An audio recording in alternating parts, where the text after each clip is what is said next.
les piquiers et les coutilliers. Le comte avait entendu le récit des exploits de cette armée de paysans, levée à l'occasion pour défendre sa terre. Ces hommes n'avaient rien d'autre que leur dignité de combattants. Ils n'appartenaient qu'à la pauvreté. Ils n'étaient pas tous paysans. Certains d'entre eux étaient des nobles qui ne pouvaient se payer le fameux harnais, des écussons sans écus. Leurs armes étaient réduites à l'essentiel, la longueur de la pique et le tranchant du couteau. La cavalerie les méprisait, ils n'avaient pas son prestige.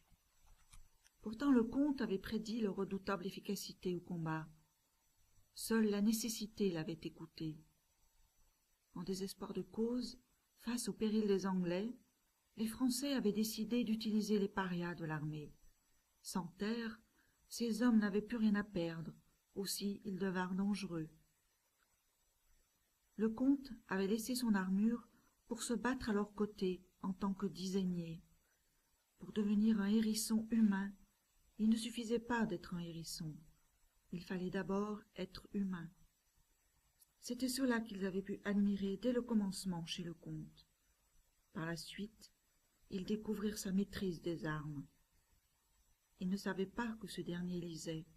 Aussi comment leur expliquer que leur manœuvre était une reconstruction mentale des gestes de la phalange grecque. L'attaque brutale des Anglais transforma cette leçon en page de l'histoire. Les piquiers plantèrent sur-le-champ la hampe de leur pique dans le sol, en la maintenant avec le pied droit afin de former un angle de 30. Ensemble, ils étaient invulnérables, séparés, éphémères. Ils devraient supporter le poids de l'attaque de la cavalerie anglaise. Aucun d'entre eux ne devrait flancher, sous peine de condamner toute la compagnie à une mort certaine. Aussi personne ne misa sur eux, excepté le comte. Et cela, ils l'apprirent en regardant simplement dans leurs rangs. Personne d'autre ne les avait rejoints. Ils ne se déplacèrent pas d'un pouce malgré la virulence de l'attaque, et ils stoppèrent net l'assaut. Alors les coutilliers se glissèrent parmi eux pour achever les cavaliers, immobilisés par le hérisson humain. Ils tranchèrent le jarret des jambes des chevaux pour les faire choir et saignèrent les cavaliers en les frappant aux plis de la cuirasse. L'ennemi anglais rompit le contact et recula. Les piquiers, fidèles à eux-mêmes, restèrent immobiles afin de laisser passer entre eux les archers, les seuls capables d'atteindre la retraite. Cela semblait trop simple. Le comte ordonna aux piquets de se redéployer sur une autre position juste derrière un monticule. Sans cette manœuvre de dernier instant, la compagnie des piqueurs aurait été ravagée par les flèches ennemies qui s'abattaient déjà sur le premier emplacement. Ainsi la compagnie avait été prise pour cible. L'étrangeté de la chose n'échappa pas au comte. Qui avait pu trahir sa présence aux troupes anglaises?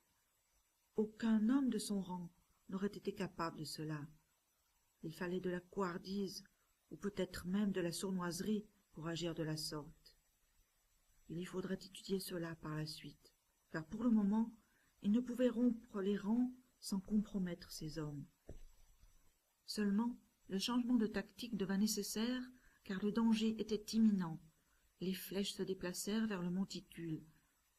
Tout n'était qu'une question de temps. Aucun bouclier ne pouvait les protéger. Ils n'avaient que leurs piques. Cependant, elles étaient amplement suffisantes. Il suffisait d'un seul mouvement pour parer le coup. Le comte cria, c'était le signal. Toute la compagnie plaça ses piques en double cône. Il avait utilisé l'espace et le temps pour les protéger. Désormais, il pouvait contre-attaquer.